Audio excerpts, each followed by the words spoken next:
Coucou les merveilles, c'est Chloé. Je vous propose un tirage en synchronicité avec le magnifique oracle du lac des cygnes de Carole Anne Eskenazi.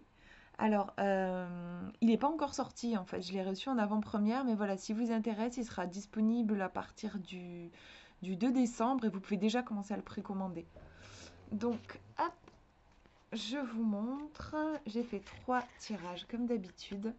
Donc vous pouvez poser la question que vous voulez au lac des cygnes et on va voir ce qu'il a envie de vous répondre. Alors, j'espère que ça va à peu près. Elles sont assez glissantes et assez grandes les cartes. Donc le premier tirage est ici, le deuxième ici et le troisième là. Je vous laisse choisir le petit tas de cartes qui vous attire le plus quand vous pensez à votre question. Et on va regarder ce que ça donne. Alors, si vous avez choisi le premier tirage, première carte, on a la forêt magique. Au niveau de l'ambiance de la carte, c'est une carte que je ressens comme très positive. J'ai l'impression que... Alors, il y a quelque chose d'un petit peu mystérieux. On rentre peut-être dans une forêt, on ne sait pas ce qu'on va y découvrir.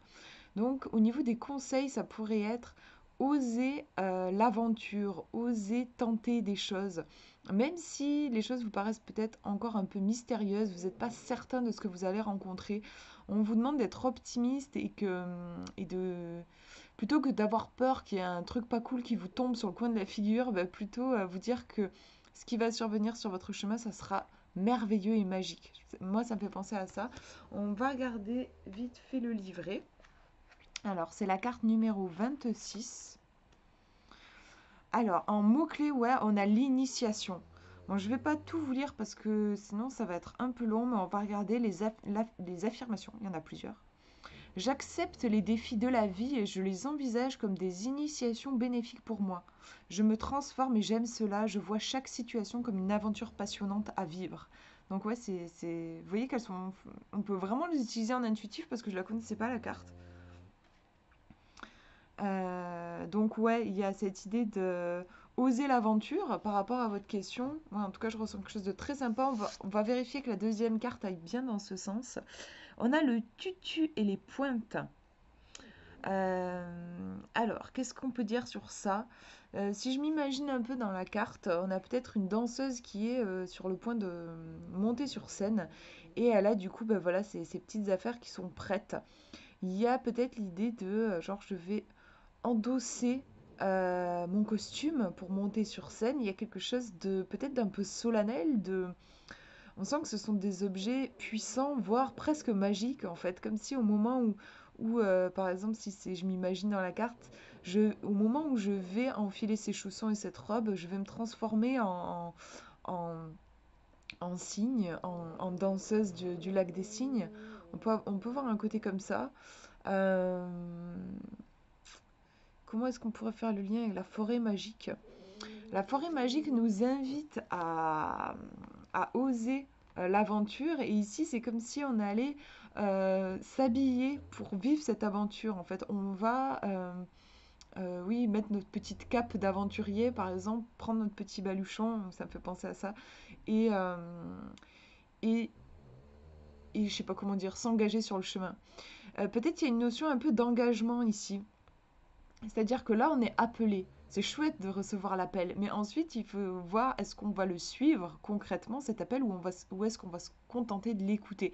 Si on veut le suivre, bah, il va falloir poser des actes un peu concrets. Par exemple, comme je disais, on va peut-être faire son petit baluchon, on va mettre des chaussures de marche. On est dans quelque chose d'un petit peu plus concret qui montre, c'est des petits actes qu'on va poser qui montrent qu'on s'engage dans ce chemin. Donc là, je vous fais une lecture totalement intuitive. On va voir la signification de la carte après. C'est peut-être pas du tout ça. Et du coup, ça vous donnera aussi une autre signification possible. Ici, moi, je vois, par rapport à votre question, je vois vraiment un oui. J'ai l'impression qu'on vous pousse.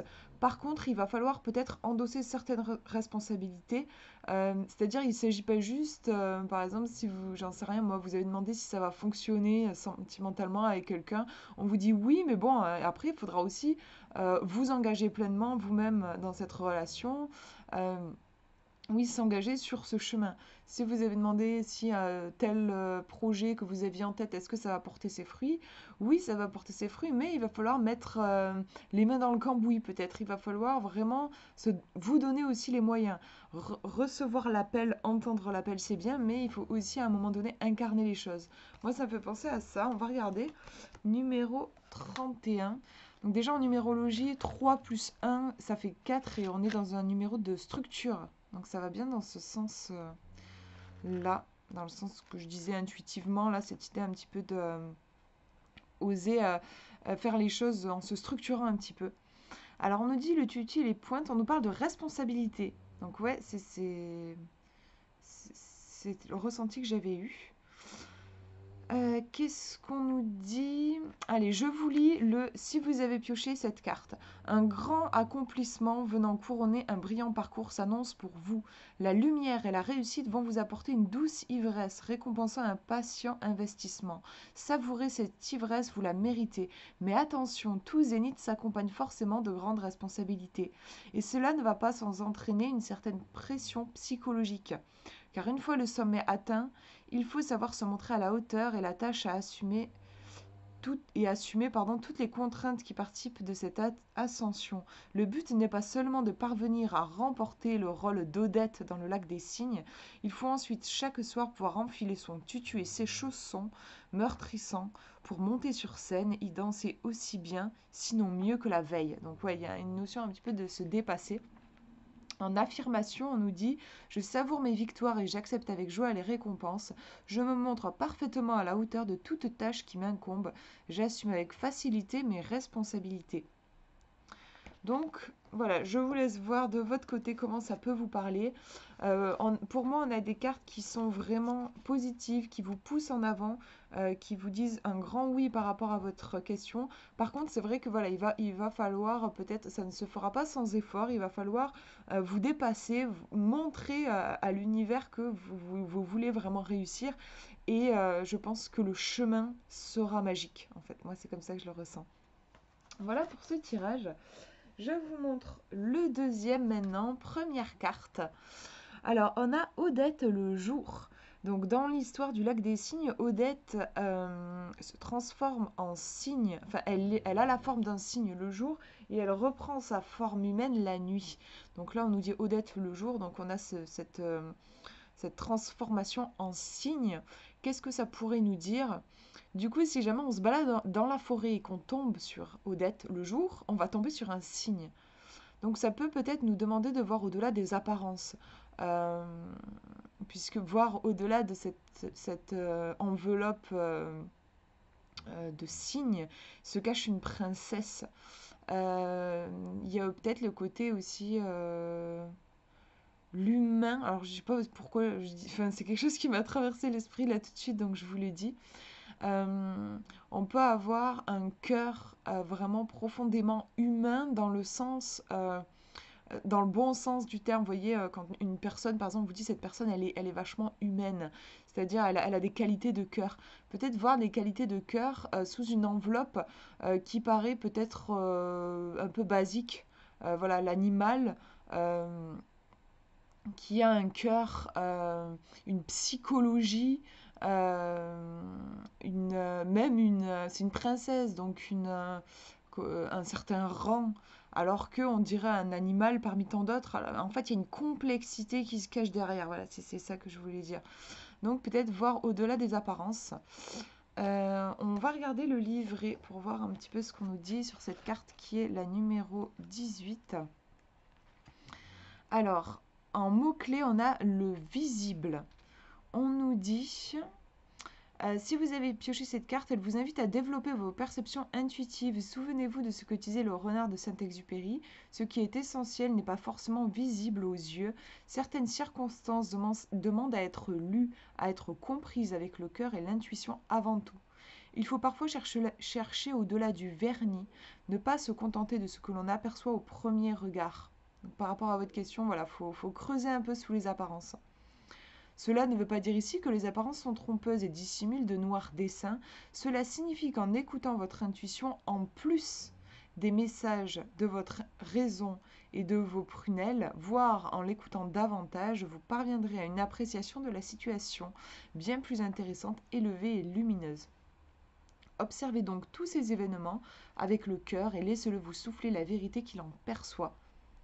En affirmation, on dit « je laisse parler mon cœur et mon intuition avant tout. Je sais voir bien au-delà des apparences, j'ai confiance en mes perceptions subtiles et je les laisse me guider. Je m'ouvre à des champs de vision encore plus développés. » Peut-être faire un effort pour dépasser les choses évidentes et pour vraiment contacter son intuition. On va regarder la deuxième carte qui nous donne des précisions. On a ici le serment. Donc je pense que ça doit désigner le serment d'amour du prince pour la belle princesse. Donc voilà, il lui promet, il s'engage auprès d'elle pour qu'elle puisse aussi être libérée. Qu'est-ce que je peux vous dire par rapport à la première carte? Je vous disais, on a peut-être une complexité qui se cache derrière une apparence commune. Moi, c'est ce qui me venait. Et ensuite, on a une idée d'engagement. C'est joli, enfin, pour moi, on est sur un serment d'amour, donc c'est un engagement aussi qui se fait au niveau du cœur. Je trouve qu'on a un tirage qui est beaucoup sur quelque chose d'invisible, en fait. Comme je vous disais, bon voilà, ici, on a cette princesse qui est dans le corps d'un cygne, et ici, on a un serment d'amour. On est sur quelque chose qui est invisible. L'amour, c'est une énergie qui est invisible mais extrêmement puissante. Et on est sur ce serment, cet engagement, il y a quelque chose de très puissant en rapport avec quelque chose qui n'est pas visible. C'est voilà, c'est un truc qui revient dans les deux cartes, je trouve. On va regarder ce qu'on nous dit dans le livret sur cette histoire de serment. Alors, en mots-clés, on a l'engagement. On nous dit, si vous avez pioché cette carte, prenez garde de ne pas vous engager à la légère, car une fois votre parole donnée, il sera de votre responsabilité de tenir votre promesse. Peut-être êtes-vous en ce moment tout feu tout flamme par rapport à un projet, une personne ou une situation. Tout à votre enthousiasme, vous vous sentez prêt à vous impliquer durablement, à offrir votre foi. Prenez toutefois un moment pour réfléchir calmement et pour bien mesurer les conséquences possibles de votre engagement. Avez-vous en main toutes les données pour prendre la bonne décision? Vous voyez, ça revient. La première carte qui nous disait de ne pas se fier aux apparences. Avez-vous en main toutes les données pour prendre les bonnes décisions? Vous sentez-vous prêt à franchir le pas et à poser votre signature en bas du parchemin? Si votre réponse est oui, alors foncez, mais ne le faites qu'après avoir mûrement posé les choses. Et non sur un coup de tête. Et je crois que c'est ça la réponse à votre question. On vous dit de ne pas précipiter les choses, de ne pas agir sur un coup de tête, parce que la situation est plus complexe qu'elle n'y paraît en fait. Question à vous poser, à quoi vous êtes-vous récemment engagé? Tenez-vous toujours les engagements que vous prenez? De la même façon, diriez-vous que vous tenez les promesses que vous faites aux autres et à vous-même?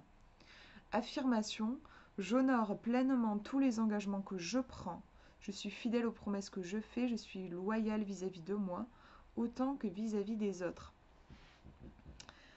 Donc, ouais, je pense qu'avec ce tirage, par rapport à votre question, il faut garder la tête froide, ne pas se précipiter. Il y a des choses qui se jouent sous la surface.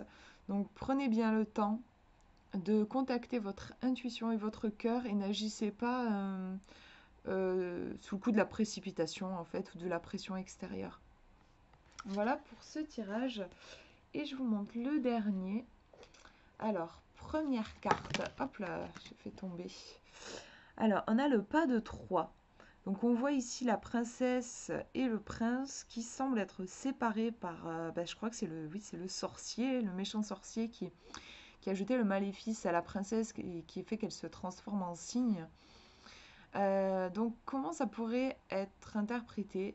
Il y a peut-être quelque chose qui est bloqué. Oui, peut-être ça peut matérialiser même clairement un blocage. C'est marrant, je vois comme s'il y avait une énergie ici, peut-être ce que vous voulez voir se réaliser. Par exemple, j'aimerais être prospère, j'aimerais me débarrasser de mes soucis financiers, j'aimerais être épanouie au niveau relationnel. Et il y a un blocage ici. On pourrait dire une cassure. C'est-à-dire que voilà, s'il n'y avait pas le problème, si par exemple j'étais heureuse en amour et donc j'avais pas posé cette question à l'oracle, c'est comme si les deux amants là se tenaient la main, il y aurait un fil de comme de lumière ici. Mais là, il est rompu. Il est rompu par cette ombre qu'il y a derrière. Donc il y a un blocage, il y a quelque chose qui entrave la réalisation de votre projet ici, je pense. On va regarder ce que ça nous dit dans le livret. Au niveau du numéro, on est sur le 9, donc en numérologie, on est à la fin d'un cycle. Il y a peut-être quelque chose qui est en train de se clôturer. Alors, en mot-clé ici, on a l'empêchement. Si vous piochez cette carte, les choses ne sont pas aisées en ce moment. Et peut-être avez-vous l'impression d'être, hop, je vous la montre en même temps, d'être constamment entravé dans vos mouvements, actions retardées, contrariétés, résultats décevants, sensations de stagnation, de blocage, d'empêchement. Cela vous scie les nerfs, vous obligeant à questionner votre motivation initiale, à la fortifier. Ne laissez pas l'impuissance et la frustration vous submerger. Soyez philosophe en cette circonstance. Un blocage passager permet souvent à un projet de grandir encore mieux et de porter davantage ses fruits. Donc ne vous découragez pas.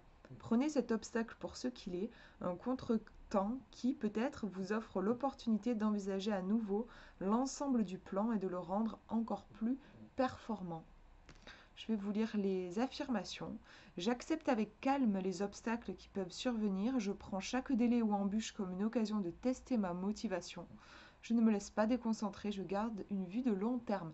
Donc ne vous inquiétez pas, vous voyez cette carte, elle montre qu'il y a bien un blocage, il y a quelque chose qui empêche pour le moment la résolution de votre problème, mais ça ne veut pas dire que les choses sont foutues et qu'il faut abandonner. C'est absolument pas ça le message. Simplement, voilà, il y a un blocage. On va voir la deuxième carte pour voir justement pour en apprendre un petit peu plus. Alors, on a la princesse Odette. Donc, la princesse Odette, ben, c'est vraiment l'héroïne de cette histoire, cette belle princesse qui ensuite est transformée en cygne. Mais là, elle n'a pas l'air d'être transformée en cygne.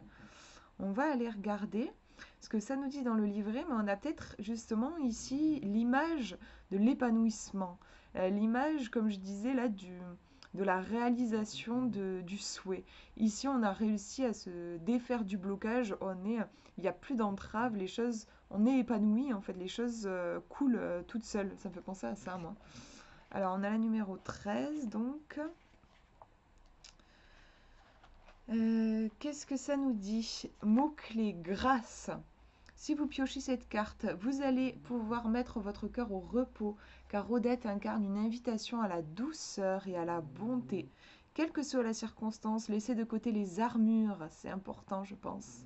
Les boucliers, les lances, la férocité et la lutte. Il faut lâcher prise, je crois. Reconnectez-vous plutôt à votre délicatesse intérieure, à ce qui vous apporte de la joie, du tendre et de la douceur.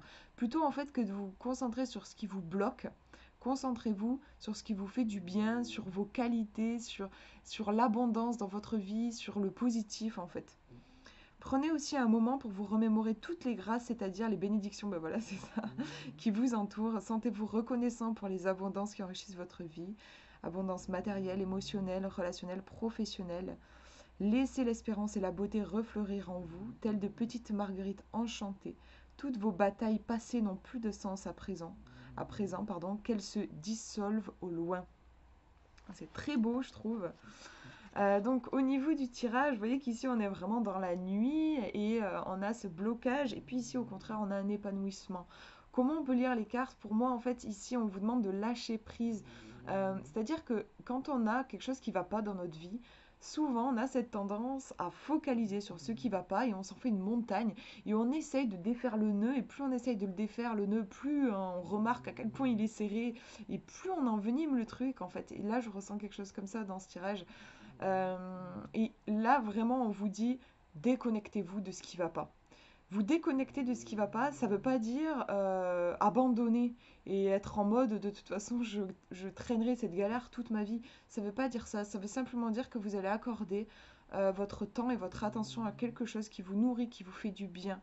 Plus vous vous concentrez sur ce qui vous fait souffrir, même si c'est pour essayer de le résoudre, si vous êtes concentré sur ce qui ne va pas, c'est ça en fait qui grandit dans votre vie.